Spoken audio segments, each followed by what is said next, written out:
What are the core principles to losing fat? Fundamentally, to lose fat, you have to create.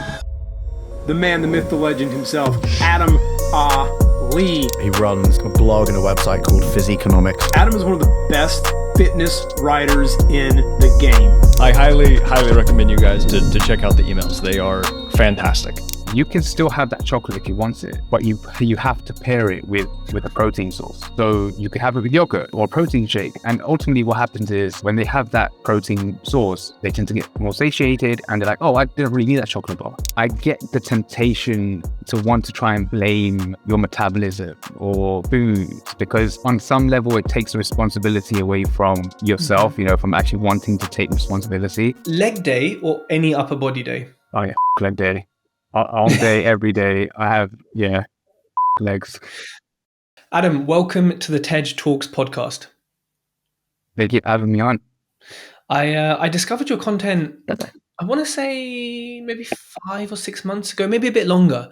And I think what I really liked it, well, apart from like the really nice design and the artwork, which, is not it's not an art page, but it's so nice to kind of see that and it makes it easier to consume the content. What I really liked was the actual content in the sense that things were broken down very clearly, but also not like in a way that was so basic that, it's really beginner level. It was kind of at a level where I think you need a little bit of knowledge, or at least people might read it and then go and seek more knowledge. So it was enough that it was scientifically explained, but also basic enough that I think most people could understand it.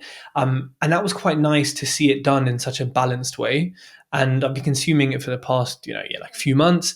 And obviously you've got a very large mailing list, I would say as well. So I really want to talk to you today about, I suppose, two main things. One is fitness, absolutely, fitness, health, lifestyle, whatever you want to call it. But then also actually talk about, I suppose, what you do, your business, and then the Instagram page, because you're in a very crowded space. There's so many people doing fitness and you stand out, and you stand out in a way that is sort of like anti-algorithm, because the algorithm says, make reels. Yeah. And I can't see a single reel on your page, right? They're coming. Well, look, there we go. But despite that, you've still grown and grown, for the amount of posts you have, grown very rapidly. And so there's something there, right? Like you're doing something right, despite not doing what, our overlords tell us to do. So, there's something there to talk about. So before we get into that, for people who don't follow you, and I'm sure they're going to after this podcast, your Instagram bio says coach, very simply coach. What does that mean? What do you do? Yeah, to be honest, I think this is I guess this will be a two-parter. When you see a lot of people's Instagram bios, and again, when you speak to quote unquote experts, they're like, hey, you should have this really specific bio, and you should have, in the case of the fitness industry, they'll say, I help men and women age X to X, and blah blah blah. And I was just like, fuck it, I'm just gonna write what I do, and that's it. So I just put coach, fitness writer, and basically just a link to my email list, which is I don't have like one of those pages where it links out to several links. It's just one page, one link. If you're interested in the content, check out the newsletter basically. But coming back to the question specifically, for me, because I've been in the industry for a really long time. Since I was, I'd say, about 19, 20, actually about 2021. And I've been a personal trainer. I've done sales. I've managed clubs. Managed a club. And ended up coming. Then I sort of moved into the online space.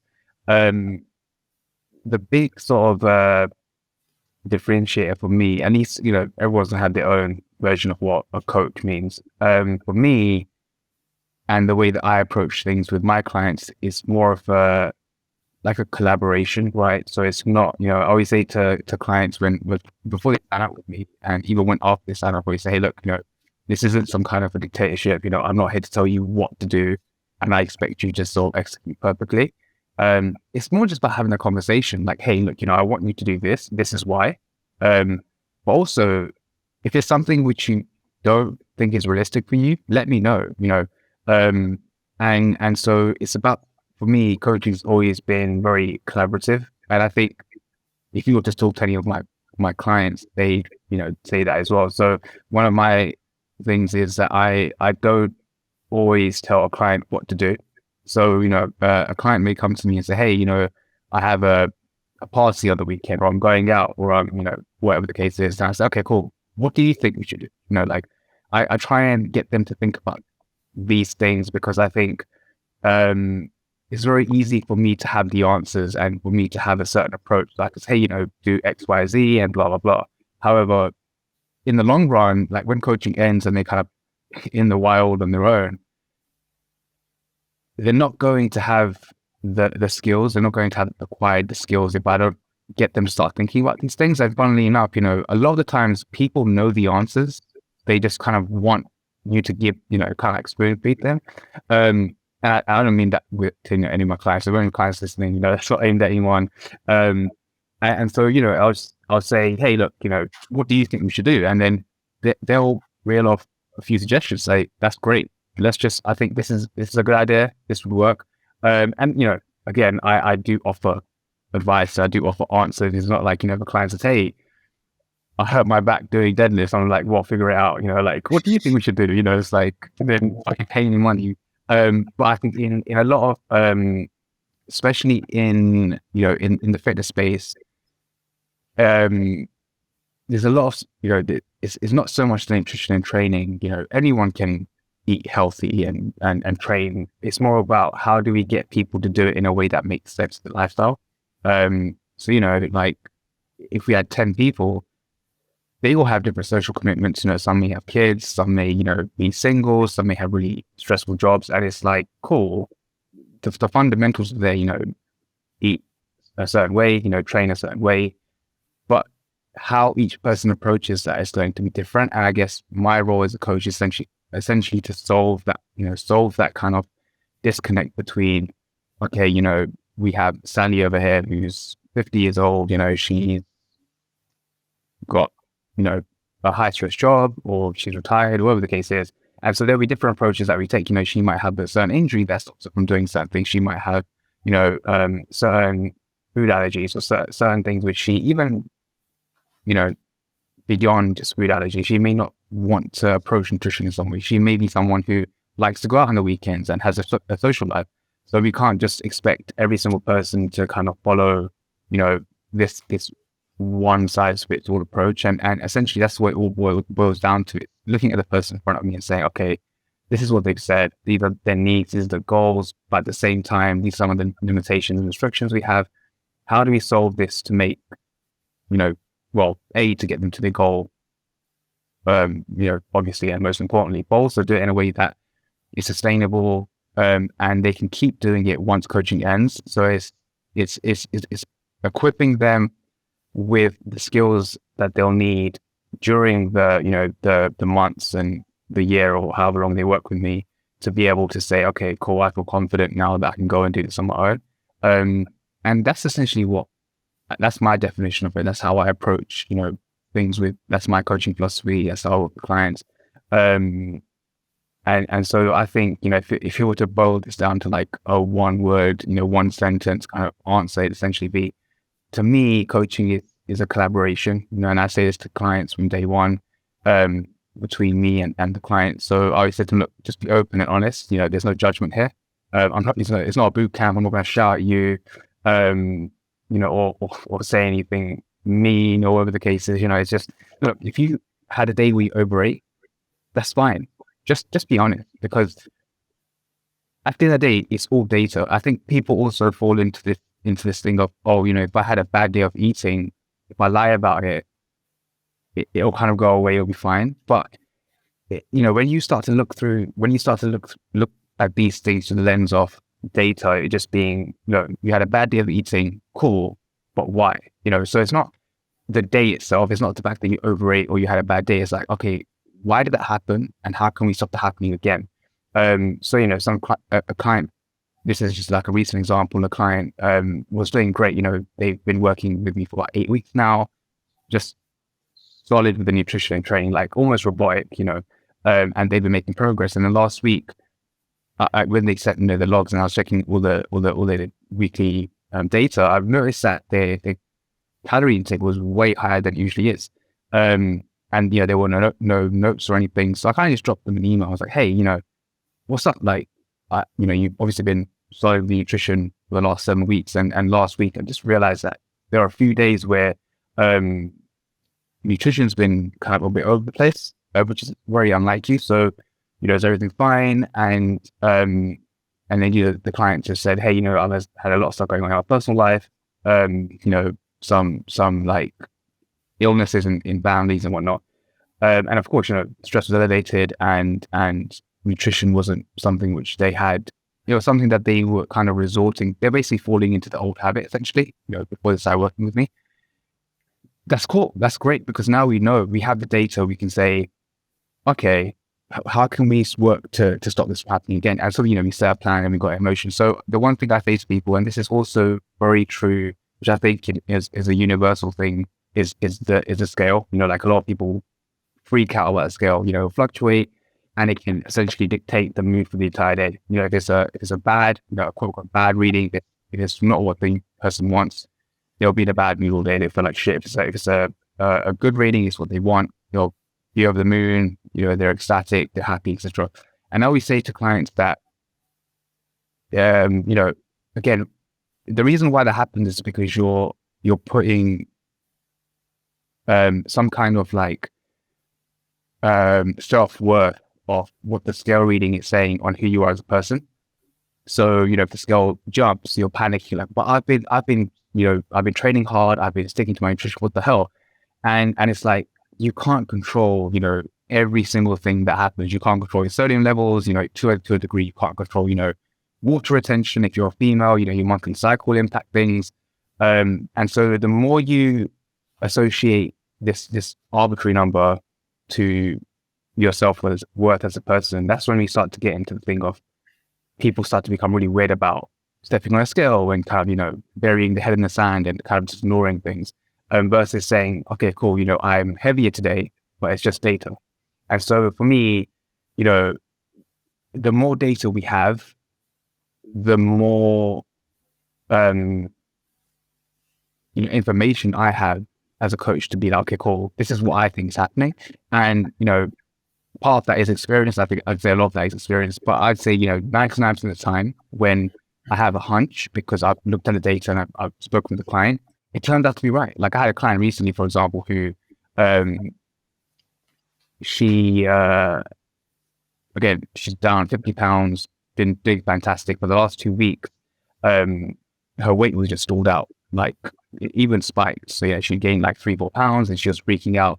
And so I just said, hey, like, I think that it might be related to your monthly cycle. Like I think based on the past data and how frequently it happens, I think that's what's going on here. It's probably starting this week. And then, like a few days after her cycle started, and she lost all of the weight. Like all of that was basically water weight, and she lost it, and now she's fine. So these are all things which, if we weren't tracking all of this information, it'd be hard for me to say, I can make assumptions, but it's good to have that data to be, a bit more, sort of confident in what I'm saying to a client, so they don't just think I'm full of shit, basically. But yeah, so I think my coaching is very data driven, and I don't mean that. I think when people hear that, they think I'm trying to teach my clients how to do statistics and all this. It's just me. Like on my end, like all the client has to do is provide me the easy information, like your weight, your measurements, your food logs and biofeedback. So how stressed are you? How hungry? Et cetera. And then I do all the rest. That's all for me. But the good thing with the data, with data is that there's that quote where men lie, women lie, numbers don't lie, and it's the same thing with your body.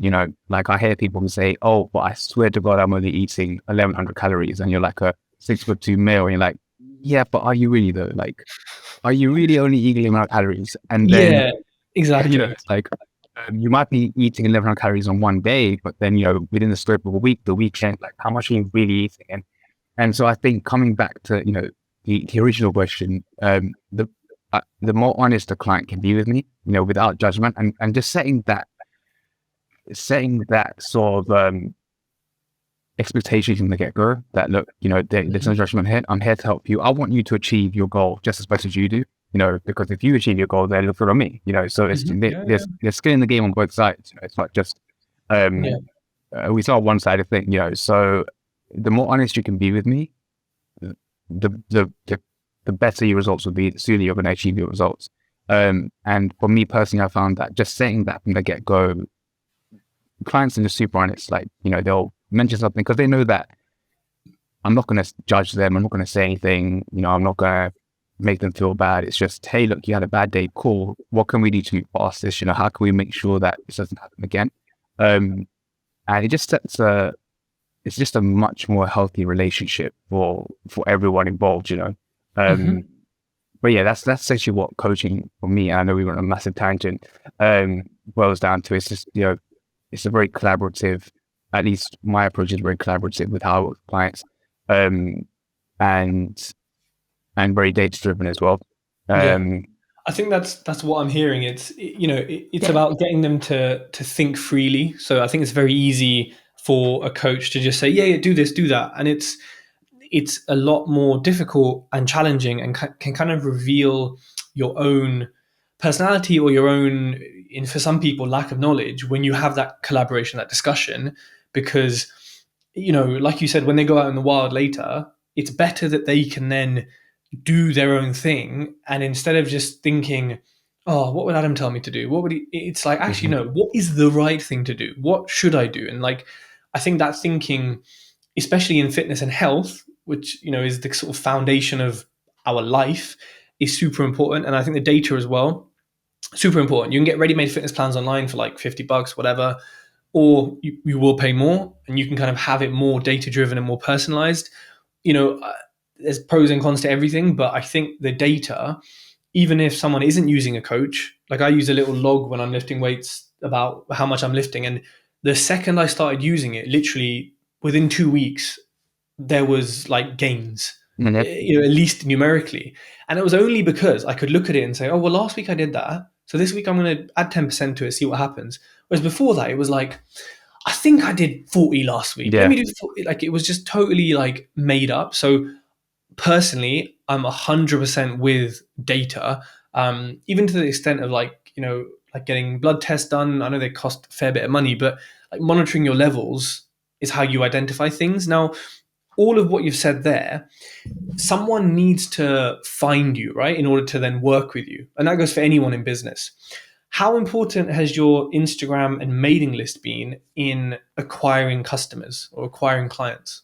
Yeah, so I'd say if people who have started following me recently might not know this, or they might, but originally I actually started writing like content, like blog posts and articles, and I still do, which is now shifted more towards the newsletter.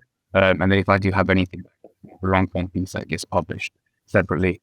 But originally, when I first started, I started publishing content, and then so that's actually where a lot of people find me. Like a lot of my content gets linked in certain Reddit thread, subreddit, and word of mouth. People share the content, people found the mailing list.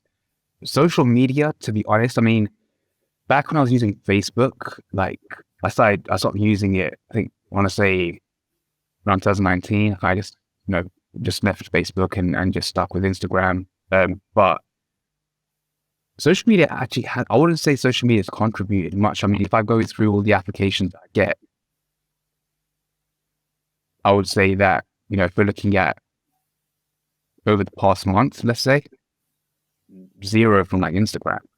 It's all word of mouth, Google, and Reddit. Reddit's a big one. Like I think there are a few subreddits that have kind of linked to my articles, and people who went to ask the question, and then people who read my content sharing it with other people, and then they sort of come on to the email list.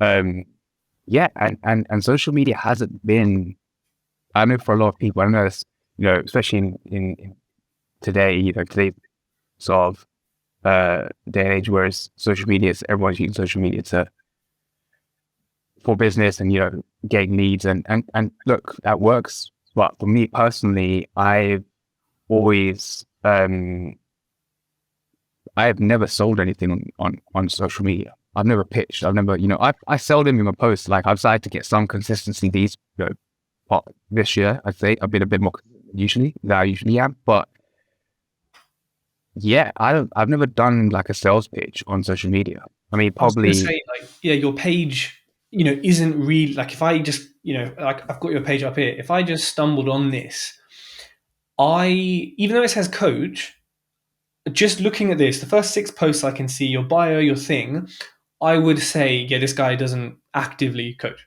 That's not in a good or bad way, but I would say he's making content. Maybe he's a researcher. Maybe he's an academic, especially because it says writer.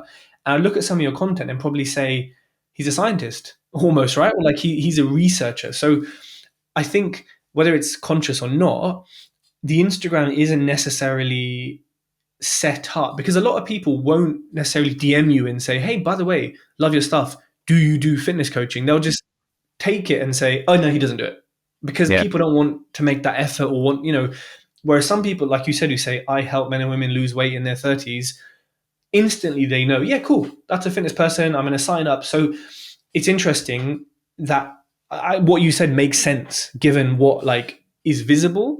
And I think and what you said is really important though, because it's your articles. Now, I suppose when most people think about sales, I'd say most people don't think about Reddit, although it clearly works. They maybe don't think about blogging anymore because everything is like vlogging. So what made you, because obviously most of your content or all of your content is writing in some shape or form. yeah. What made you, in a world of vlogs, reels, TikToks, what made you write? I don't know. There's a certain, there's just something about writing that I connect with, and I don't know why, I tend to feel more comfortable writing than, vlogging and stuff. I've done videos in the past very, very early on, like I was experimenting. There's things I've even done, like one or two podcasts, and I always came back to writing, and I don't know. I mean, I couldn't tell you why. One funny thing is that when I actually did start writing back in 2015-ish, people saying to me, hey man, like, no one reads anymore. Like, you should be doing YouTube and stuff. And I was like, cool. But yeah, Google is still the largest search engine, second. I think Google is still number one. I think YouTube's way second, where people go to search for stuff. No one goes to Instagram and says, okay, how do I lose weight? Or is 30 grams of protein too much? Or whatever the case is. Like, everyone, your first thing is, if someone asks you a question and you're like, that sounds a bit suspect, the first thing you're going to do is go on Google and check. You're not going to go onto Instagram. You're not going to go onto maybe YouTube, maybe, but I think more often than not, you're going to go to Google. And then obviously when you go into Google, they may show you some videos and whatnot. But so this whole thing of, nobody reads anymore. Like, people read, and the written word, even people who are making YouTube videos, they're still scripting. They're still needing to write. Even if you're, someone who solely focuses on photography on Instagram, you still need to write a caption that engages people, unless you're like so attractive that you just whatever, but no. So I mean, I don't know. I mean, I just really enjoyed writing. I think some of that probably stems back to when I was in high school, and I just really enjoyed like history. Like I was when they made you do like go write an essay on World War II or whatever. I just, for whatever reason, I just really enjoyed that stuff. So I think there was probably, something, to do with like my past and whatnot. But I just found that I was way more comfortable writing and getting my personality to come through that way versus like video and or podcasts or whatever. I think it makes sense, right, to like play to your strengths, because you could do what people said, make videos, make reels, do all this stuff. But at the end of the day, if you're not comfortable doing it, you're not going to enjoy it. It's going to come across on camera, on audio, that you're not comfortable doing it. It's not going to be as effective. And I think your content, and it's not obviously on Instagram, you've made it visual, which you kind of need to for Instagram, which obviously I think given the amount of followers you have, in the time and how many posts it's taken, if you look at sort of numbers here, there's definitely a case here that writing is important, right? Because apart from the first image on your carousels, the rest of it is pretty texty, like there is quite a bit of writing here on a platform where really people are like scrolling 2 seconds per post, but you're getting people to swipe and be there and read it like that. I think for people kind of listening in and watching who are thinking, oh, but I'm not good on camera, I'm not good on audio. Well, you're a good case study that even if you want to write or do another form of kind of content, it absolutely works. Now, you mentioned Google earlier. So if I Google something, obviously a bunch of articles come up, maybe some YouTube links come up, some shopping. There's just various stuff that Google gives me, right? Which is what I need from it. When you say Google, for people who aren't sort of familiar with it, if I typed in something to do with fitness, how do you get yourself on that front page? Like, how are you going to get yourself in front of me sitting here Googling fitness stuff? Yeah, I don't know. That's good. That's probably the answer. Even I think a lot of people have asked me this in the past as well, because it's not so much anymore now, and I think it's a lot less because I've kind of not been writing long form articles. I just take newsletter stuff and post sites. And the SEO game, I haven't been really putting that much effort into it, which probably isn't, it's probably not a good thing, but whatever. Like even when my fat loss, not just a fat loss article, but I had several articles that were viral, and sort of came up on the first page of Google for a bit. And I had, even till to this day, I had people ask me, hey, who's doing SEO? And so I have no idea. I just have the Yoast plugin. I just, pick up a keyword, and I just try and, I think a lot of people will try to write the article and try and cram in as much of the keywords as possible, try and rank. But I think Google's starting to get a lot smarter now around how, like keyword hacking and whatnot. And so I just write the content to help people, like this is what you need to know. And then okay, get some keywords in there, that's fine. But yeah, honestly, I couldn't tell you. And I don't have a strategy. I don't have like a grand master plan. I guess if you create content that's good enough, because a lot of what Google looks at when they're looking to, where you're going to be on their search page, essentially, okay, is the quality good? Is it a long form article? Is it hitting a certain number of words? Is it original content? And more importantly, is it getting links from other more reputable sites? So like, when I wrote my fat loss article, not just my fat loss article, but various articles, they've been linked in articles in like Yahoo, in just lots of places, like sites that are really reputable. And so that tells Google, okay, this site is obviously, if it's being linked by a really popular website, then there's something here. So that is my assumption, that's what I think. And I think, but ultimately it just boils down to not trying to hack the algorithms. And I think this comes back to the comment you made very early on, like you have to do X to satisfy the tech overlords, and I've always just been like, cool, but also why don't you just create good content, just stuff that helps people, and of course there are techniques that you can use in terms of copywriting, in terms of hooks and stuff. And again, this comes back to writing. Like if you want people to pay attention to your YouTube video, you're going to have to think of hooks, and you're going to have to make it, you're going to have to use those same strategies on video that you would when you're writing an article. So yeah, I mean, I wish I had like, a secret strategy to share, but it's just create good content and then, share it with people. And I think a lot of that also had to do with back in the day when I was using Facebook. My articles on Facebook, because my audience was quite engaging and at least, it was decently big.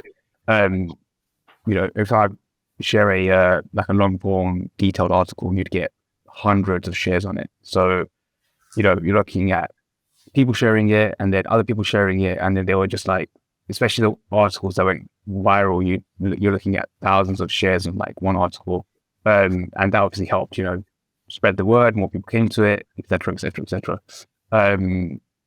I And think it's you've the same. answered the Yeah, question though, because early on you said, and then you said it again, it's good content. That's it. That is the secret, right? Everyone wants a hack. Everyone wants a, what sort of SEO can I do? Can I pay someone to do backlinks? And all that? At the end of the day, and it's never just as easy as this, but if you have good content and you're doing it consistently, it may not be your first post, unlikely. It might be your 10th, might be your 100th, but by consistently producing good content, it gives people a library to then go back on and say, yeah, this person's solid. I'm going to follow, I'm going to engage with them. But also, you're in it to win it. If you have 100 articles, you have more chance of sort of one of them going viral or you being discovered than if you had two. And so I think people focus too much, and this is, speak about this when we speak about fitness and health, is that people just want the hack. They don't want to sit there for hours and hours and hours, write these yeah, articles. They want to say, oh, Adam, tell me, what's the special word? What's the special hook? Like, yeah, yeah. it So doesn't exist. it's funny you say that because I was actually having a conversation with a client who's recently started working with me, and he comes from a background of like crash diet, so doing certain fad diets, losing a bunch of weight, then not being sustainable, gaining it back. And when we started working together, I could sense elements of that old version of him wanting to creep in. So, I set his calorie intake at a certain amount, and every week he'd be like, hey, do you think we should, cut it down to 1,600 or something? And I'm like, okay, but why? It's like, oh, but and he was trying to make these excuses, and I was just like, is that really why? Or is it because you're sort of falling into that thing, well, if I cut my calories further, I'll lose weight faster? I said, sure, maybe, but you're going to end up in the same situation that you were before, and actually he had a bit of a realization himself where he was like, it's interesting because, I don't feel the urge to overeat anymore. Like he was like, before, when I would do these like really, really sort of strict, aggressive diet, I just, want to eat everything inside. And that urge was always there. And he was like, recently I had like, I wanted to eat, but it wasn't to an extent of, so much food that I felt like sick the next day or whatever. And I said to him, look, that's basically it. And so it's like, and he said this, he said a great thing of like, putting my foot on the pedal for a certain period of time, then just easing off it. But his metaphor there being that going super aggressive, then kind of just easing off the diet stuff and just, gaining all the weight back. So I said to him that that's basically it. I said, you just want to kind of find that approach where you can kind of keep doing this fitness stuff forever, because ultimately and unfortunately, you can't do it for 6 weeks and then that's it. It's not like learning how to drive a car. Once you learn how to drive, you can kind of pick it up after a few years. Like, you have this. You're going to have to do something every day, to maintain your weight, to lose weight, or whatever the case is. And in most instances, a slower rate of loss allows you a lot more flexibility. You can go out and eat. You can, have a bit more social life. You can fit some foods in that you enjoy, versus being super aggressive. Not eating any of your favorite foods, not going out, and then just being like, okay, this is way too hard, and then just quitting. Sure, the sustainable approach takes longer, but that's how most things work, right? It's just, the sustainable approach works because it will set you up with the healthy habits that are going to stay with you way after, long after you've finished with the diet or whatever the case is. And that's a key part of the way that I approach things with clients from a coaching perspective. It's just, if we do this properly, it's going to take you X amount, which is, 2 or 3 times longer than how you've done things previously. But I can guarantee you that you're going to find it infinitely more enjoyable than if you cut your favorite foods and cut carbs and whatever the case is. So yeah, that just reminded me of the conversation that I had with the clap. But again, there's a lot of parallels with everything. Business, fitness, whatever. There are no hacks, unfortunately. It'd be a lot easier if there were hacks, but hacking is a great business for people who are in it, right? Because people believe it. So that's a nice segue into fitness. Now, there's a lot on your page that's really useful. So I've kind of picked some key principles that I think the listeners are going to be interested in, and also some things that, topics that are talked about so much, and there's so many different opinions on them, and also kind of things that you hear on podcasts, or at least the clickbait, cut bits of a podcast, and you think, wait, what? Um, and so, and everyone's an expert, right? PhDs, doctor, everyone is an expert. And so my first question is, there are thousands, if not tens, if not 100,000 of trainers, coaches, personal trainers, people who will give you lifestyle, diet, fitness, health advice.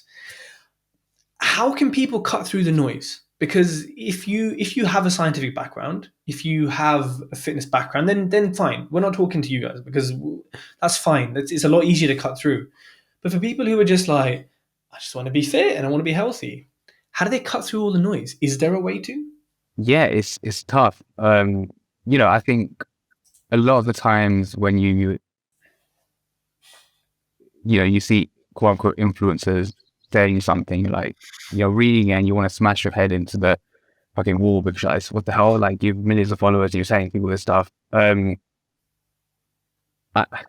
it's tough. Like, I think one thing that I say to people is like a big red flag for me is that when someone is very like almost religious about their beliefs. Like, they'll say carbs are bad, and their whole thing is like keto underscore babe 2476. And it's like it's ingrained into their entire thing. It's just like carbs are evil, and etc. So I remember when I posted something about carbs or something, and this person commented saying how I was wrong and blah blah blah, and I was like, cool, ignored it. But then I went and checked the profile, and it was like had keto everywhere. So I was like, cool, but are you really approaching this from an unbiased point of view? And I think it's also hilarious, just to go over the tangent where people say that I'm like anti low carb, when I actually think keto can be, not just keto, but also like a low carb diet can be great for people. And generally speaking, I would actually say that I'm fairly low carb myself, just from a taste preference, point of view. So I always find it hilarious when people say, oh, I'm somehow anti low carb or I'm anti keto, when that isn't the case. I'm just anti bullshit. I just want people to kind of stop on this idea that this is one way to achieve X, Y, Z, when this, to not get too cliche, but all roads lead to Rome. It's just like, what approach can you stick with? But no, I think it is tough, and especially if you don't have, a lot of knowledge on the topic.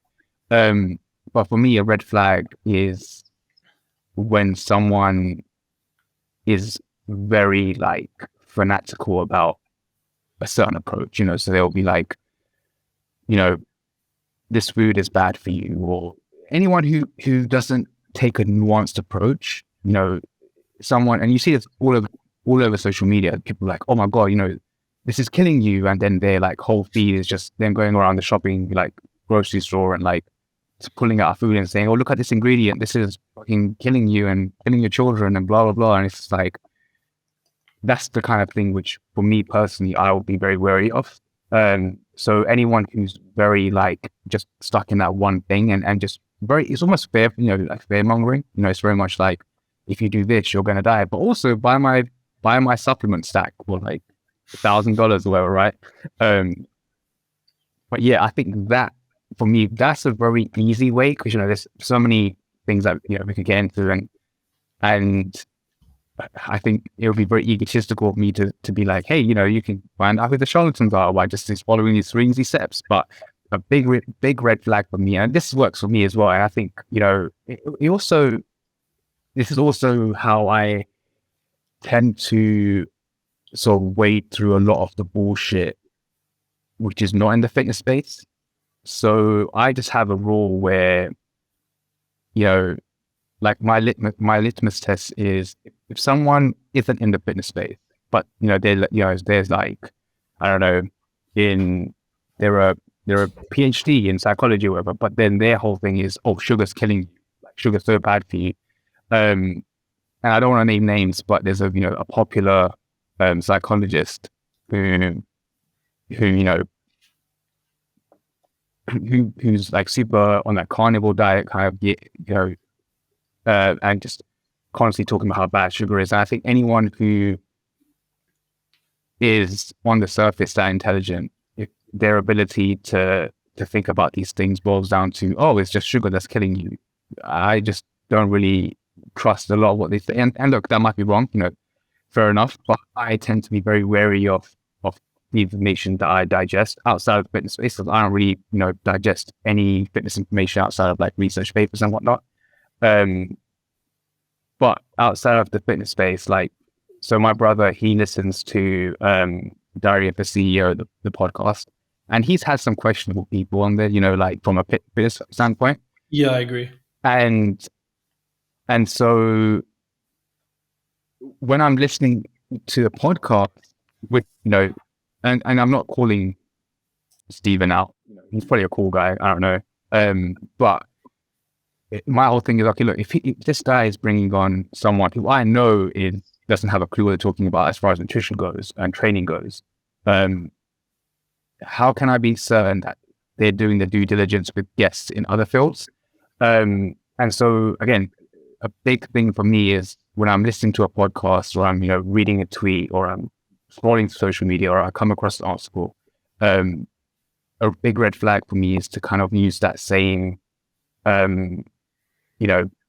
sort of thought process of, okay, is there some kind of underlying agenda here? Is there something which they're kind of biased towards something? And so I would say that would actually help a lot of people kind of, wade through a lot of the stuff, especially in the fitness and nutrition side of things, where someone's so vehemently, against something, or their whole identity is wrapped around being low carb or being the carnivore guy.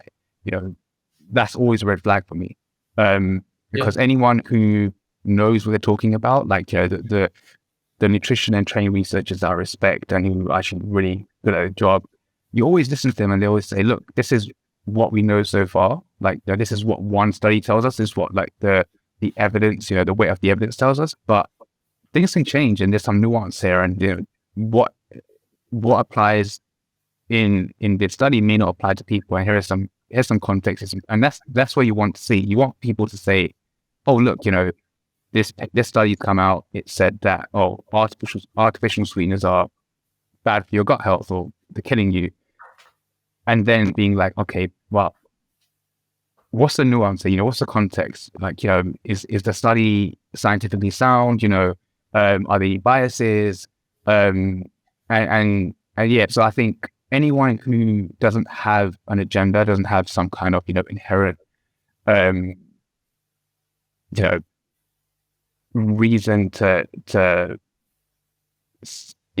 want to do something. Like, I always come back to the carnivore people because I just find them hilarious. But someone, if you're coming onto someone's page and their whole thing is just eat raw meat and carnivore this and carnivore that, I would just ignore that person. Like, that's an automatic ignore. And it's the same thing on the other end. Someone's like super vegan. Again, I'm just going to ignore that person. So that for me is a very easy way for a lot of people to just wade through a lot of that stuff. Like, if you land on a page and it doesn't matter how shredded that person is or how big their booty is or whoever.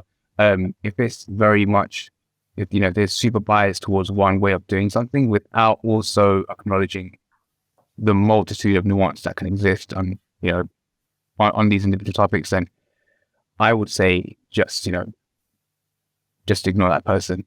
I agree. I think and you mentioned a few things there as well. I think them not referencing any sort of study as well is suspect.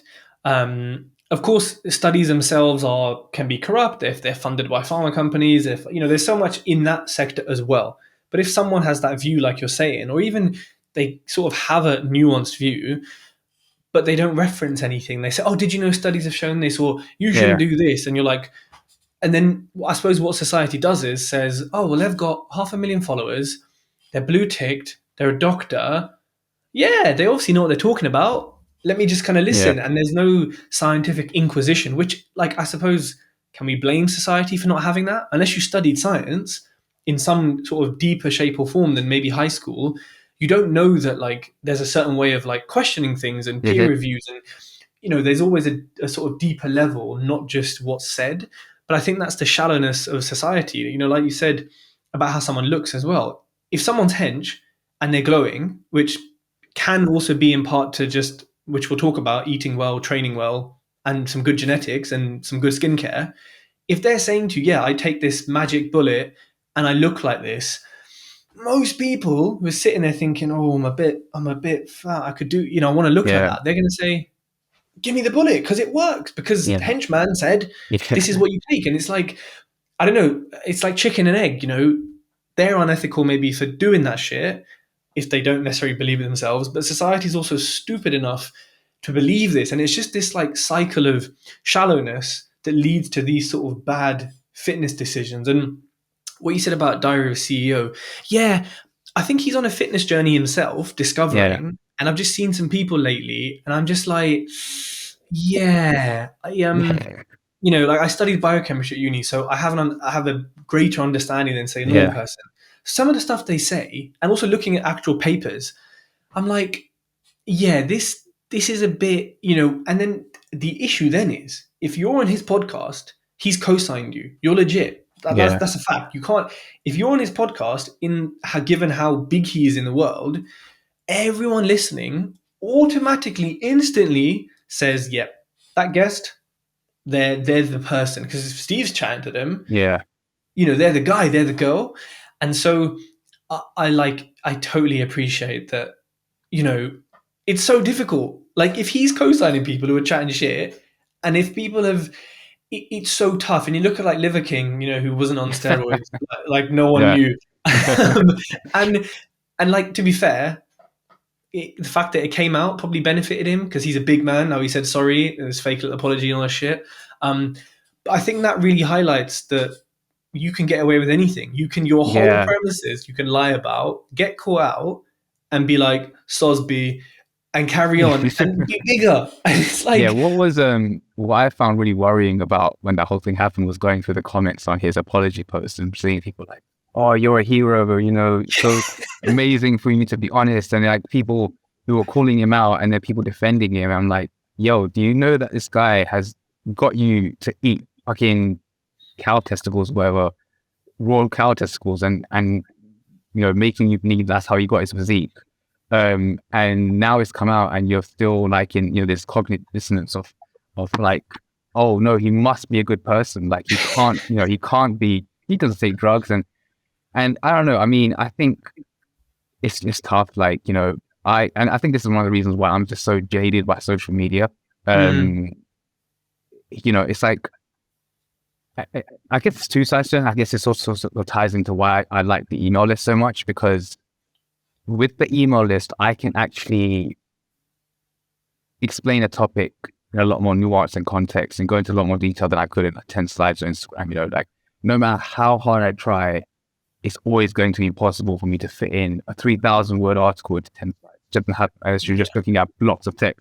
And it's frustrating because I can try and make a topic try to be as complete as I possibly can, given the space I have.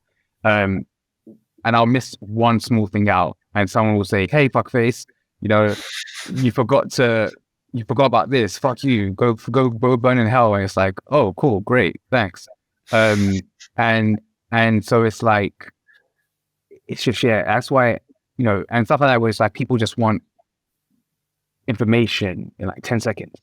Yeah. And and so it's like, and so it kind of feeds into this thing of clickbait and people saying dumb shit because that's what's going to get the attention. That's what's going to make you click and make you stop, and saying stuff which is controversial because that's what outrage and makes, and that's what spreads, because regardless of whether it's good PR or bad PR, you're getting some attention, and some people just thrive off that stuff.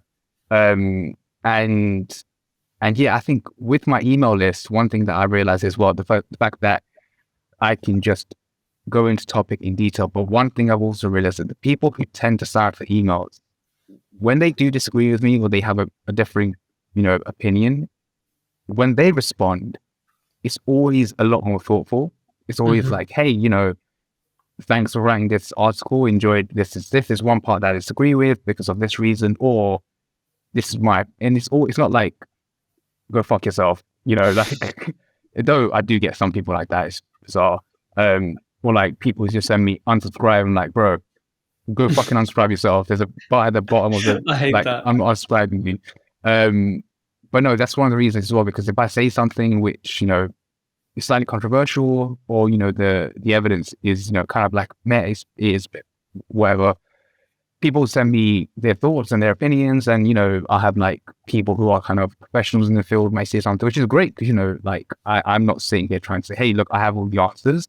And it's good to speak to people like that. Versus, social media where everyone's just like, just wants to kill you basically if you say something which doesn't agree with what they believe. Yeah, I mean, I don't know. I think social media is such a weird one for me, which, like I always joke that if my business wasn't online, I would just be ghost. Like I would not be on social media at all.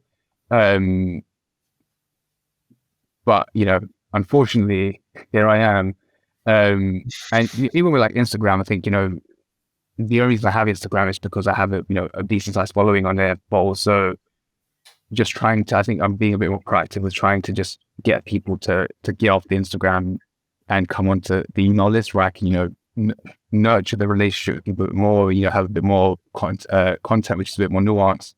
And ultimately, that's just the kind of content I enjoy making, like it's so stressful when you're making an Instagram post and you're sat there for like 30 minutes thinking, shit, if I omit this from the post, then I have to change this, or it's like, okay, but at the same time, I have to make it flow. I have to make it good, visually appealing so people actually pay attention. I have to make the font size a certain weight so that people can actually read it. And it's just stressful versus just sitting on my computer, writing an article, and just, adding the illustrations and graphs and whatever that's needed and just hitting send. I think that's important though, because that's kind of what you said earlier. That's your strength. That's what you enjoy. That's what you're comfortable with. That's what you should do, right? And that should be your main thing, which, that's kind of what the Instagram is doing, right? It's getting people into that. And then also people, on Instagram especially, don't want to read a long thing. They want you to tell them in 10 seconds how to do a bicep curl to maximize bicep growth of every single head of the bicep in one move, right? They can do at home, at the beach, and in Dubai. That's what social media is, right? And if you provide that, you do better. If you posted all sorts of reels like that, if you posted the clicky bait stuff that people want, you'd grow quicker. Like that, you would, because it's just what people want and what the algorithm shows. But at the end of the day, you're doing what you're comfortable with, which is important. Now, another or two topics: muscle gain and fat loss. Now, the two key things in most fitness articles, the things that are most talked about. Again, lots of hacks for it. Lots of people on podcasts saying, no, you don't need to do calories in, calories out. You just need to whatever, and I've seen stuff like that lately. That makes me want to fucking shoot my brains out when I hear someone say that. It's physics. It's physics, right? Like it's entropy, it's energy. I'm sure I saw someone on Steven's podcast say, and maybe I think it was the way they edited it as well, because when I listened to it, there was obviously nuance, right? But it's still dangerous showing that in a clip, because then people say, fucking hell, there are more pies, love. And then you're like, no, let's not do that. Like, that's a stupid decision. What are the core principles of fat loss? Like, what are the key things that, in your opinion, and from the papers you read, what are the core principles to losing fat? So if you're to just strip it down to just, bare fundamentals, you have to, like, regardless of what anyone tells you, regardless of the name of the diet, regardless of whatever, fundamentally, to lose fat, you have to create some sort of an energy deficit, which forces your body to use its own stores, by fat stores as fuel, and over time, you'll lose fat and weight. There's no two ways around it. So you can either create this deficit through exercise, you can burn more calories, or you can make some adjustments through your diet, which I think is a much more sane approach because for a number of reasons. But fundamentally, it's a lot easier to cut 500 calories from your diet than it is to burn 500 calories. Not even going into the complexities of the human body, so some of the energy compensation that can occur, which I actually posted about recently on Instagram. So, it's calories in, calories out. Lord, I think the post was called. And that basically goes into some of the nuances. I have a very detailed topic for people who are interested on calories in, calories out, and why yes, it's way complicated. Like, human body is super complex, and it's not as simple as calories in, calories out. However, calories in, calories out still matters. It still boils down to your total energy balance. And I will die on this hill. Like, this is, I will. This is something which I feel is where the biggest confusion lies, because a lot of people come on and say, oh, but calories in, calories out is bullshit, and then you listen to what they say, and they're inadvertently basically telling people to create a deficit. Cut the processed food, eat more whole food, eat more protein. Cool. What happens when people go from eating McDonald's 3 times a day to eating vegetables and meat? They lose weight because guess what? They consume fewer calories. Look at the keto diet. You cut out carbs, but now that's the other thing. Like, when you cut out carbs, you're also cutting out a lot of the processed foods. A lot of the processed foods are easier to eat. They're higher in calories, per gram. And then when you switch to eating more protein, eating more vegetables, eating more, fiber, you're more satiated. But ultimately you're still in a deficit. Fasting, you don't eat for a day, then you eat again, deficit. We can do this all day, this ultimately that's what it boils down to. And yes, there are nuances, but that doesn't matter. Like, the nuances, all of the stuff that I hear is, well, like, one of the things that I tend to hear a lot is, oh, so what you're saying, that 500 calories in the Snickers bar is the same as 500 calories in a chicken breast. Like, yeah, that's literally what I'm saying, because calories are just a measurement of energy. So chicken breast 500 calories, Snickers bar 500 calories, however many grams chicken breast that is, they both have 500 calories. Now, how your body metabolizes those calories is different. Mm-hmm. So the Snickers bar, more of those calories may be used for fat storage, and they make it more directly stored. Protein can't be stored in the body, so your body will either use it for what it needs to do, and then you'll piss out the rest. Or of course, protein will also have there's a higher thermic effect of food, so some of those calories will be burnt off, just through digestion and storage, etc. But that doesn't matter, unless you're studying this stuff in a lab. You just need to create an energy deficit or a calorie deficit in some way that's sustainable for you. And for a lot of people, that's just making, a few adjustments to their diet. So it could be cutting out an extra snack they have that day, or being more mindful around the snacking. So one thing I say to my clients, for example, is if I have a client who just loves to snack, like they have, a particularly troublesome sweet tooth, one thing that I say to them is, cool, you can still have that chocolate if you want it, but you have to pair it with a protein source. So you can have it with yogurt, or protein shake. And ultimately what happens is, when they have that protein source, they tend to get more satiated, and they're like, oh, I didn't really need that chocolate bar. And so ultimately, if you're looking to lose fat, that's all that it boils down to. And if you don't believe me, I have a challenge. Just for 1 month, just track your food intake for 1 month. Work out how many calories you need to eat to lose, a certain amount of weight. Or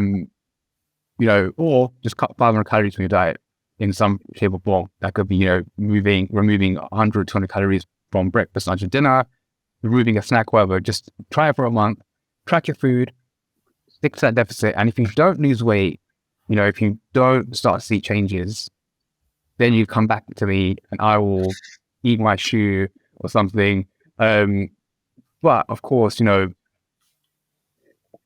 there are nuances. So what we know in the research, for example, and I don't know if you want me to get into this, but I'm happy to talk about it.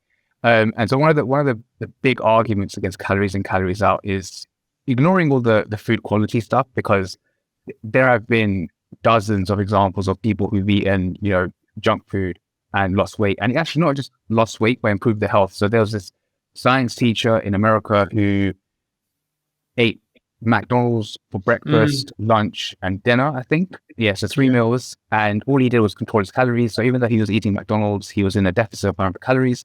After, I think, a certain amount of time, he lost, I don't know how much weight, and his blood cholesterol's improved, his health overall improved.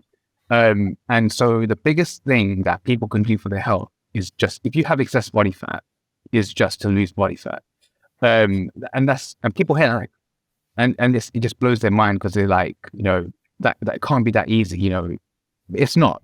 It's simple, but when you're trying to implement this stuff into your real life, sure, it is not that easy. However, that doesn't change the fact that food quality is somehow more important than total caloric intake.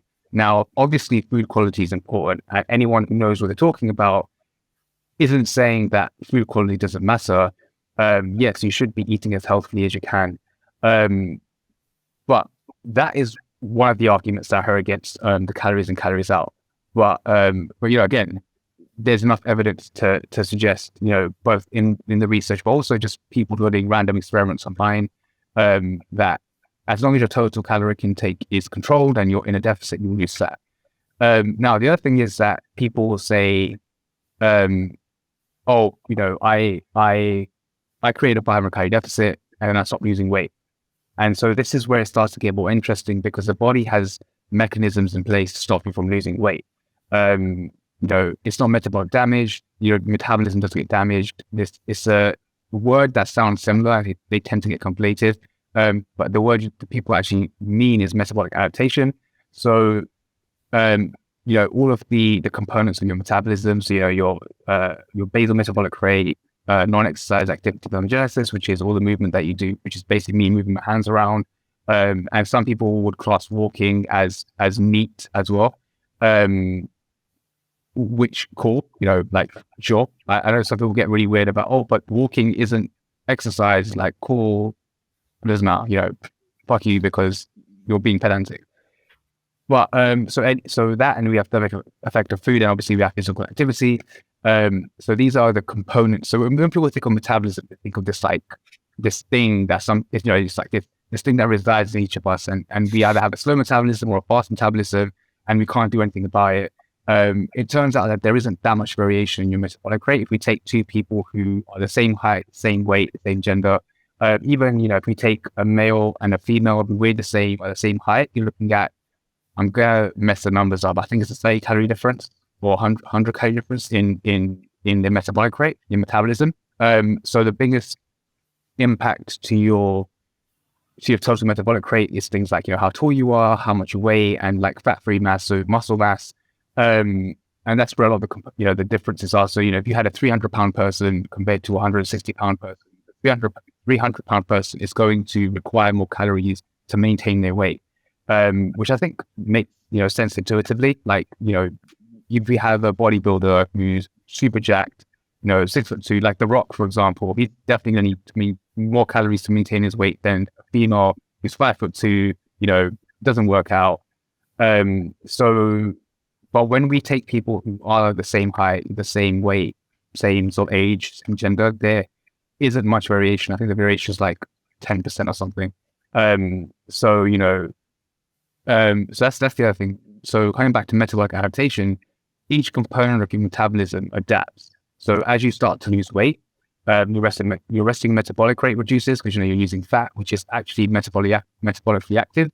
So a lot of people think of that as this sort of inert tissue that, just kind of sticks to you and kind of gross to look at, however. But fat still burns around 2 calories per pound. So it is physically active. It is metabolically active. So if you lost, 100 pounds or whatever, you're going to see an impact on your metabolic rate, what's that, like 200 calories.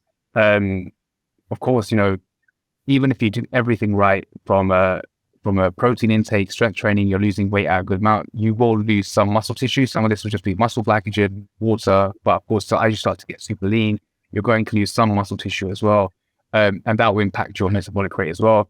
And so a smaller body burns fewer calories, so your metabolic rate drops. You're now eating fewer calories, you're eating less food, so the thermic effect of food is now reduced. So if you're eating, generally speaking, the thermic effect of food in a mixed meal is about 20%, 10%. So if you're eating 200 calories a day, you're looking at 200 calories are being burnt just through digestion and storage. However, it's only 10%, so it's not going to make a huge difference. But you're now eating less food, so the component of your metabolism that is contributes to like storage, digestion, you're not burning fewer calories to that as well. Physical activity, I think most people who try to diet and lost quite a bit of weight realize that your energy levels drop, move around less. So that automatically means your energy expenditure drops. You may not be able to train as hard, so you're now burning fewer calories through training. But there is another very interesting part to the physical activity side of things, and which is energy compensation.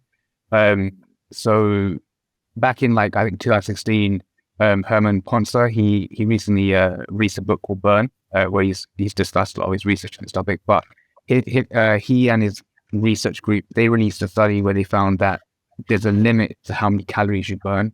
So when most people think of burning calories through exercise and think, oh, okay, if I go for a run and I burn 500 calories, that means that I've increased my energy expenditure by 500 calories. However, that may or may not be true depending on the person. But there's a limit to how many calories you burn, because you can't just keep burning calories forever.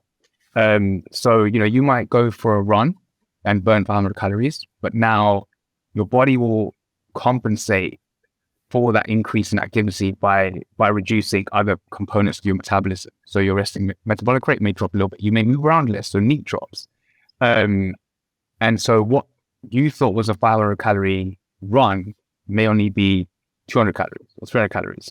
And so I think a recent study that looked at this found that on average, the compensation in people living normal lives was about 28%. Let's say 30% to round up. But what they also found was that leaner people compensated less than people who had more body fat. So leaner people compensated towards the lower end, so look at 27%, and then people who had more body fat compensated about 45%. So that's a significant amount of compensation. So if you burned 500 calories, you're saying almost 50% of that has been compensated. So you're actually only burning 200 calories. But now you can start to see how all of these things tie together where you thought you were in a deficit of 500 calories, but now all these compensations have kicked in. So your actual deficit now is only 200 calories. So yeah, sure, your weight loss has slowed down. Maybe what was once a deficit for you is now your new maintenance intake. So that's why your weight loss is stalled. And by the way, this is all based on the assumption that people are actually tracking their food intake accurately, which statistically speaking, they don't. People are terrible at accurately reporting food intake. And there's just so much research on this that it's just laughable that people still contest this in some way that calories in, calories out doesn't work. It's just funny to me. But yeah, so you can see that the human body is really complex. But ignoring all of that, it doesn't defy the first law of thermodynamics. Just still, if you create a deficit, cool, you're going to lose weight. Weight loss slows down or starts to stall. You make a small adjustment to your intake. What happens? You start losing weight again. So that's just that's all it boils down to. You have to work out a way to create a sustainable, and I think that's the key word, sustainable deficit for you that fits with your lifestyle. Fits with your social life. It fits with your family life. If you're someone who has to cook their own meals because you can't eat certain foods that your family's eating, then as DJ Khaled would say, well done, you played yourself, because it's just not sustainable way. Like, how long are you going to sustain that, right? And so I think creating an energy deficit in a sustainable way, and yes, focusing on as many whole food sources as you can, eating as healthy as you can. So lots of fruits, lots of veg, the stuff that everyone knows is good for them. Like, you don't need me to list out foods. Like, everyone knows the kinds of foods that are healthy and foods they should be eating. And yeah, that's essentially what it boils down to. Like, people try and sell you on this idea that calories in, calories out doesn't work. They either have no idea what they're talking about, or they're intentionally, misconstruing what is actually going on to try and sell you some bullshit, which is more often than not the case. Yeah, that's just the Yeah, no, unsexy. I agree. And I think the adaptation, you explained it really well, because there's a lot of people saying survival mode, this, that. There's lots of different ways, I suppose, people sort of talk about that adaptation. And I think adaptation is a good word for it. It's probably, it is the word for it. And yeah, like you said, it's physics. It's and fat is a store of energy. What's our body going to use? What has it used since we were cavemen? Yeah, It's that's the there's so other thing much evidence. that's the other thing which I find hilarious. When people talk about like starvation mode, this whole thing of you're eating so few calories that your body stops using fat. It's not, it's a bit dark, but I always say to people, okay, cool. Then why do people die of starvation? Like, there are people who are literally dying because they don't have enough food.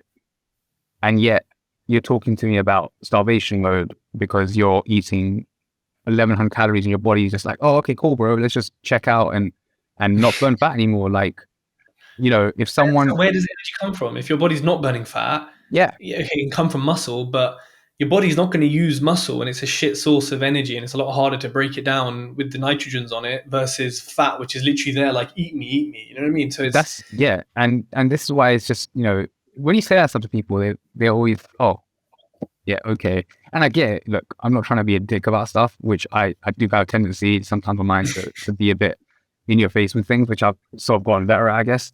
But, you know, it's, I get the temptation to want to try and blame your metabolism or foods, because on some level it takes the responsibility away from yourself, from actually wanting to take responsibility. And unfortunately, the sooner you accept the truth of the matter, the sooner you're going to be able to work out a way to get around it and make some progress. 100%. Yeah. I think people blame, again, it's like the hacks thing. People want something else. They also want something else to blame, because it's a lot harder to say, I'm eating too much. I'm not exercising enough. I've been lazy. I haven't done what you told me to do. I haven't been pushing. It's a lot easier to say, oh, that bloody metabolism of mine. Oh, pain in the ass. You know what I mean? It's just like with anything, it's easier to look outwards than it is to look inwards. Especially with fitness, when it's so easy to do that, because you go on Instagram and you're like, well, they said starvation mode, so that's me then. Looks like back to fish and chips. And so on the other sort of end of so fat loss, that's fine, very well explained.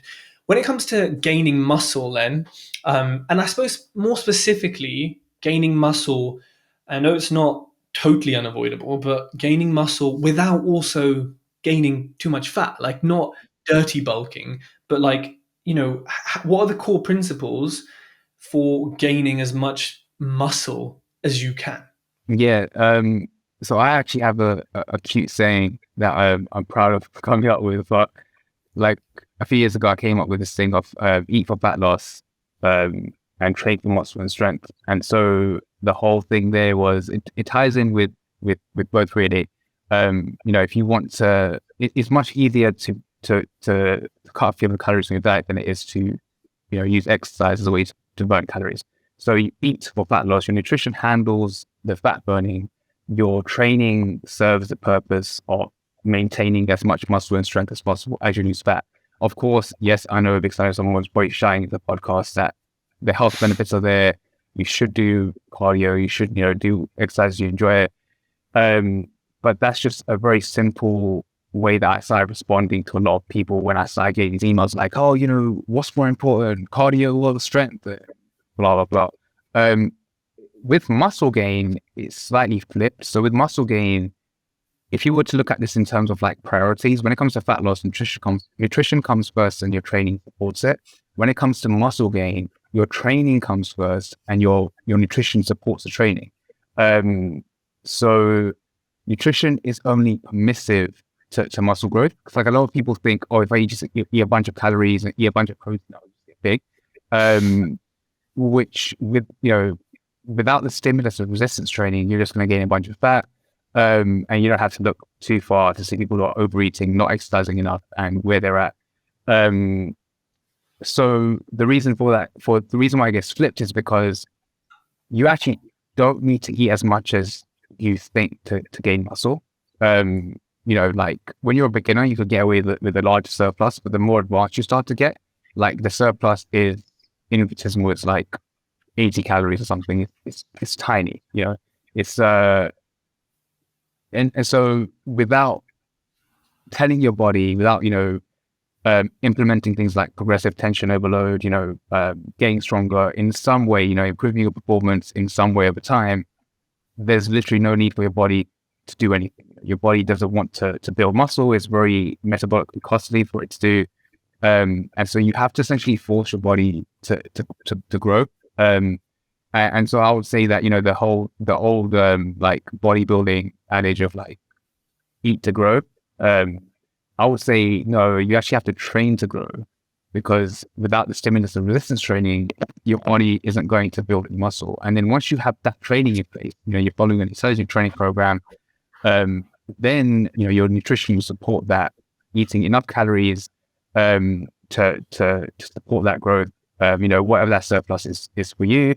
And just doing that for decades, right? Just doing that for a long enough time to see appreciable gains of muscle, because as anyone knows who's tried to gain muscle, as a natural, it takes a very long time. And that's the way that I approach it. That's the way that I would kind of distill all of the the two sides of the coin to like one cute saying. It would just be eat fat loss, train for muscle and strength, or it would be think of it this way: when fat loss is a goal, nutrition is a priority, your training supports it. When muscle gain is a goal, your training is a priority and your nutrition supports it. I like that. Yeah, that's a good way to put it. And then and now I know you could answer this in so much detail because I've seen it on your page as well. But briefly, what people listening are hearing, I need to be training, and some people are going to think, oh, does that mean I have to lift super heavy, train to failure, and just cause all sorts of Is that what people have to do to get a hinge? Yes. Briefly, no, no, you don't have to destroy yourself to gain muscle. Now, there's obviously nuance here. You have to train sufficiently hard. Like, there's no overcoming the intensity part of things. Like, obviously, there was a priority in terms of training. Like, intensity would be probably at the top, because without some level of intensity, i.e., how hard you're training, and more specifically, when we talk about intensity, we can talk about weight on the bar, but we're actually talking about how far you are from failure. Because we now know, thanks to newer research, that both high reps and both heavier weights and lighter weights can build muscle. The caveat there being that the lightweight has to be around 30 to 50% of your 1 rep max. So you can't just pick up, those 2-pound dumbbells and curl away and expect to grow. So you have to, all rep ranges, and, within a reasonable degree, the amount of weight you're lifting doesn't matter too much. It's how close you're getting to failure. And so generally you want to be around anywhere between 1 to 4 reps from complete failure. And by complete failure, I mean, you wouldn't be able to complete another rep without form breakdown. So that is what I mean by complete failure. Because, you could go to actual failure where you just struggling and you could be doing all kinds of shit to try and get the weight up, which you see people doing in the gym all the time. But no, technical failure or mechanical failure, whichever term you want to use, it basically means stopping a certain number of reps before you get to that point where if you were to do the next rep before one breakdown, you wouldn't be able to complete it with 4. And so you don't have to train to failure, but you do have to train sufficiently hard. And I think a lot of the times when I say that, people think, oh, you know, like 1 to 4 reps sounds like, training hard, but I can guarantee you, anyone who's done a true hard, like, 1 to 2 reps in reserve, which is the fancy term for it, set, will know that it's hard. Like a true 2 RIR, 2 reps in reserve, it's challenging. Like, you'll feel it. And so that's where you kind of want to be. And of course, the context being that with, this doesn't mean you can never go to failure. It's just doing it in a way that makes sense, that's safe. So you probably don't want to go to failure on things like back squats and bench press, unless you want to, like, decapitate yourself or be that person who's like screaming out for help under the bench because they can't get off them. So, but then on like cable machines or, body weight movements or machine-based movements, yeah, feel free to, go to failure on every now and then. I also think it's a good way for you to actually learn what failure feels like, because I think a lot of times, if I said to someone, hey, stop this set at 2 reps in reserve, you'd look at me like, what the fuck is that? And even if I explained it to you, it's very unlikely you'll get there without knowing what failure feels like, because you need to experience what that moment feels like where you can't get into another rep, and then you'll have a bit more context around, okay, cool, I should probably stop around this point. Though there is some evidence to suggest that your ability to sort of gauge proximity to failure improves with experience, which makes sense. The more experience you become, your ability to predict, how close you are to failure does improve as well. And also, one of the reasons why I generally tend to tell people to avoid like super high rep sets is because again, the evidence doesn't just suggest, and there's very limited research in this area, so it could change tomorrow. But knowing what we know at the moment, the higher the reps, the more likely someone is to confuse fatigue and discomfort for effort. So I get, anyone who's done like a hard 20 rep set, it fucking sucks. Don't do it. It's actually torture. But yeah, so it's like people will, and I think there's a study where they the researchers that tested, and what they found was that people stopped a few reps before, actually not even a few reps, like quite a few reps before they reached failure, because they confused fatigue and discomfort for being close to failure, when really they had a lot more reps that they could have pushed out. And yeah, so I think that is fundamentally what it comes down to when you're talking about training to failure. You don't have to train to complete failure, so you don't have to go hashtag beast mode every time you go to the gym, unless that's that's your MO, that's what you love to do. But still training with sufficient intensity, which generally with my clients and most of the time when I'm programming, that's somewhere between 1 to 3 reps in reserve. And the training to failure or reps in reserve is also just a programming tool. So for example, I may have a client start the first block of programming and they're only training to 3 reps in reserve. And then in the second block of programming, we get them to, 2 reps in reserve, and then it's 1 rep in reserve. And so that's just, again, these are all tools in your toolbox that you can use as and when needed. But generally speaking, it's smarter to stay, somewhere in that 1 to 3 reps before you go to complete failure. And if you don't know what that means, just go to failure on a safe lift. Don't go do it on a deadlift or bench press. Unless you have a spot, or someone spotting you. But I think it's good for people to take where it's safe to do so, to take a set to actual failure and see what that feels like, to be able to gauge, okay, cool, this is what set to failure feels like. So then if I stop 1 rep before that, this is where I'd be. And honestly, like, don't overthink it, because I think a lot of people get so in their heads about, am I training hard enough, am I not? again, you'll get better with gauging proximity to failure as you continue training. But ultimately, as long as you're improving in some way, you're beating the logbook, so to speak. So if you're doing a bit more weight this week, one more rep, two more reps, over time, you're fine. And I think, unless you start to get super advanced, some of those like advanced strategies and stuff, probably doesn't apply to most people. I mean, hell, they don't apply to, I'd say, 99% of the clients I work with, because, I work with just general population, who are looking to lose some fat, get a bit bigger, and they're in that sort of, beginner to intermediate sort of early advanced stages. And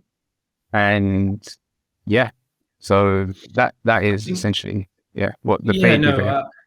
I like that. It's a good way of explaining it. And I think definitely over time and pushing to failure is, so if you said to me, do 2 reps in reserve, I roughly know where I'll be on all exercises because I've been to failure.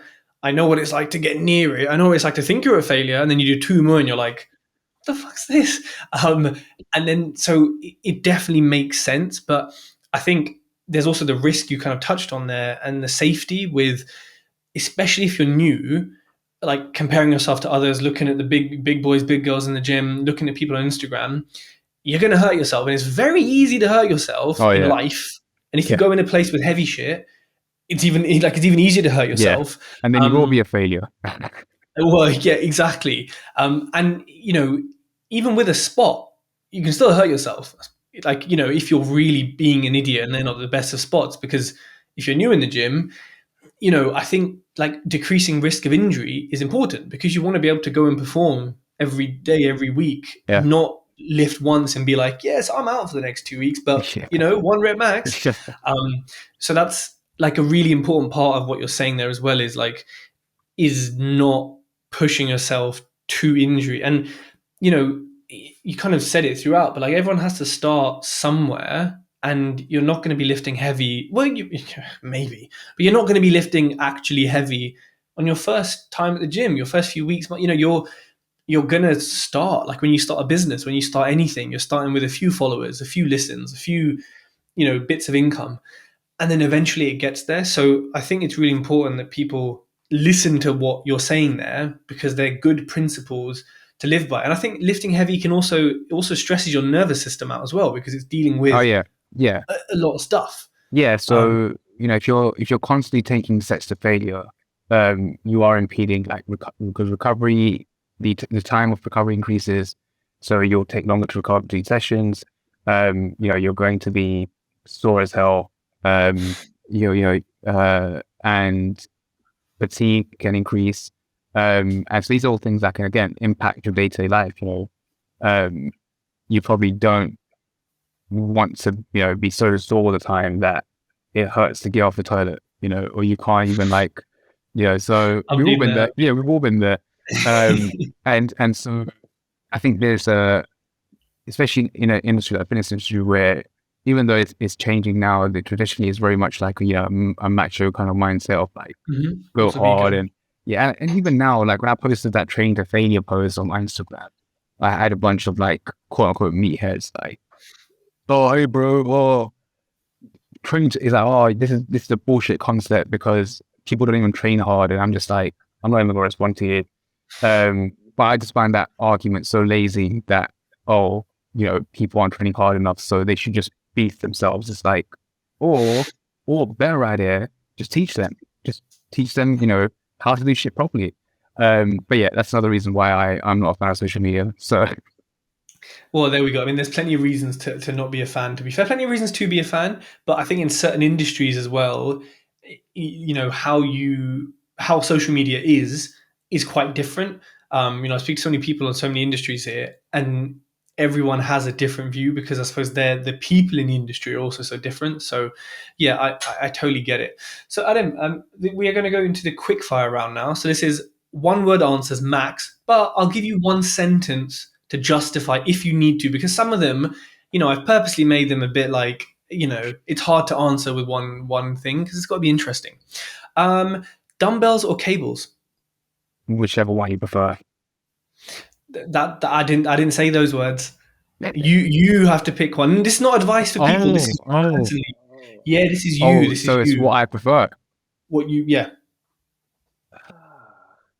I'd say it's a tough one. I enjoy both of them. Gun to your head. You can only use one for Cables, the rest of your life. Cable. cables. Fine. I'm happy with that. Bench press with a barbell or dumbbell press. Or dumbbell press for sure. Yeah, I feel it. Protein or fat? Fat tastes good, but Yeah, I'm gonna say protein. I'm gonna with be a you. bro. Now, I was going to say pasta or pizza, but Pizza for your sure. pizza. Okay, I'll work with it. Leg day or any upper body day? Oh yeah, fuck leg day. All day, every day. Fuck legs. Yep. Whey powder or whey shakes or creatine? Whey protein. Cutting or bulking? Bulking. Yeah, 100%. I hate not eating stuff. I say that while I'm in the middle of a cut right now. So that's the lack of calories talking to yeah. you. This one, now I know the answer to this one. Real life or social media? Oh, social media for sure, bro. That's exactly what I was thinking. Um, And my last one is cardio or weights? it's a tough one. See, if you had asked me this question 10 years ago, I'd be like, cardio, get out of here. But now I'm not as dumb. So I'm able to take a bit more of a nuanced approach. When I say weights. I would say weights as well. I think it's just Yeah. more fun, frankly. But also, there's lots of benefits to it that maybe there's more benefits than cardio. I don't know. That's my I think non-nuanced. I think a lot from a longevity standpoint, as you're getting older and sarcopenia kicks in, you're more likely to break your hip and fall over and stuff. I think nothing touches strength training for just overall longevity. I agree. I guess you could make the argument that there probably will be some transference to heart health, though compared with cardio, it's not even close. Like cardio is always going to, and so even though I said weights, to people listening, I would say that, definitely try and take a holistic approach to exercise in general. Try and get as much movement as you can, do things you enjoy, get out for a walk, don't be too sedentary, lift weights, do cardio, definitely get your heart pumping. That is going to be, the best way to for overall longevity and health. That's probably what I would recommend. I agree. I think that's a trend through everything you've said almost, and everything in health, which is balance. Like it is all in balance. Now, we've spoken about so much on this podcast, and I feel like we haven't even scratched the surface because, as with all science, which is kind of what we've spoken about, there's so much more that people can go into. There's so much more depth. There's so many more nuances. So many more things that are personal to certain people or will affect certain people differently. And so if people want to delve deeper in that, I will put your Instagram, I will put the link to your website and your mailing list in the show notes so that people can click, people can learn, people can email you, say, hey, fuckhead, you're wrong about this. I'll direct all these people to you. I look forward to those. So Adam, thank you so much for coming on the TED Talks podcast. It's been epic. And yeah, we've discussed so much and gone into quite a bit of detail for sure. So thank you. Oh, no, you're more welcome. And thank you for having me on. It was the first time I've done a podcast in literal years. So it was good. It was good to talk and a different format with trying to get content out. But no, thank you. I appreciate it.